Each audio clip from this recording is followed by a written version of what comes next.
Halo 2, Halo 3, Gears of War 1, Gears of War 2, and the Unreal Championships on the Xbox.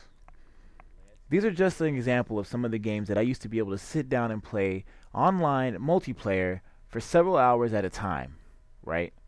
Engaging several hours of my life on a nightly basis without ever getting tired or ever feeling bored.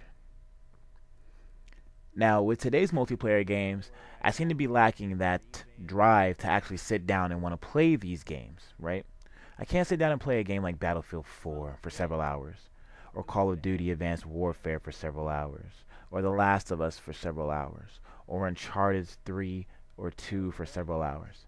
So, what is it about these multiplayer games that are releasing in this current era of games that's lacking, at least for me, or anyone that's in the same mindset as me? What is it about today's multiplayer games that seems to be lacking that it factor that makes us as gamers invest several hours at a time into a multiplayer experience? As I mentioned before, I was heavily investing many of my hours in games like Halo 2 and Gears of War 1 and 2. Now, granted, I am 10 years older than I was when I first started playing Halo 2 online. I was just a 16-year-old lad playing on the original Xbox, playing from you know 8 or 9 p.m. in the evening and ending my play sessions at like 5 or 6 o'clock the very next morning. You know, but now I can't really do things like that on such a frequent basis because like I said, I'm older now. I have a child, I have a job, and I have other responsibilities that I need to take care of. So what exactly is it uh, that's the problem here? So the things I just mentioned are a contributing factor. I have responsibilities. I have other things I need to do and focus on. So yes, I can't really invest as much time into an online experience as frequently as I used to back in the days where I didn't really have too much to care about or worry about. But even then, when I do find the spare time to sit down, like, oh crap, I have, several days off, I could actually sit down and play some games for a change.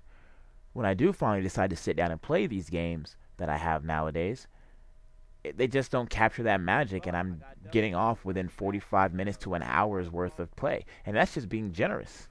I can't really sit down and play a game like The Last of Us Online, or Battlefield 4 or Call of Duty Advanced Warfare the same way I can sit down and play games like Halo 2 or Gears of War 2. So what exactly is it? What's the problem here? Well, in my personal opinion, I think it's a handful of things, but I'm gonna go ahead and cover them, one by one. Obviously, it's partly to do with the community itself, because one of the biggest aspects to online gaming for me that I thoroughly enjoyed way back in the online gaming heyday, at least for consoles, was getting online and meeting new people. That was a key thing, was going online and meeting new people to interact with, to socialize with, potentially become friends with, and then from there on build upon your multiplayer relationships with more and more people. Building a clique, a group, and essentially a sort of an online clan to play with on a regular and nightly basis. That was the greatest thing, was meeting your friends online, saying, "Yo, bro, let's party up," and then go absolutely batshit crazy for several hours at a time. That's one of the things that I did with Gears of War 1. I met some of the coolest people I've ever met while playing Gears of War 1, and then they carried on over to Gears of War 2, and then I still talk to a handful of those guys to this very day. It's been about 7 or 8 years now, and I'm still pretty good friends with some of them on Facebook and all that good stuff. Even though we don't really play games together anymore, we still talk from here and there. Um, another good point is Wooly and Eagle. I met Wooly and Eagle online in like 2008 through Gears of War 2 in my YouTube page, my original King Zappa YouTube page, and I still talk with those two guys, pretty frequently, and we play online games like Insurgency and Loadout and Left 4 Dead and things like that. So I just don't really get that sense of online camaraderie when I'm talking to people online because the communities are relatively toxic. And don't get me wrong, I love a good, trash talk being exchanged back and forth here and there. I love the banter. I think trash talk is great for online gaming. It's that it factor, that competitive edge.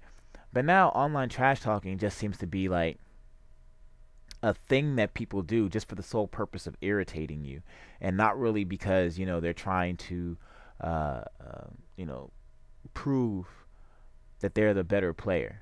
You trash talk someone because you're like, yo, you think you're nice? Well, guess what? We're better. We're gonna destroy you. You guys suck. We're better. End of story. Now it's like people want to get personal and just do all this extra stuff. It's no longer related to the game, which again builds a toxic community, which then makes the community stop growing. Because word will get around like this community is really bad, and then people will be like, okay, you're right. So I'm not gonna fucking join that community online. So yeah, the community for online games nowadays is relatively toxic, and it's not really something that people are really proud to be a part of for the most part. Another thing is the way that these games are being built.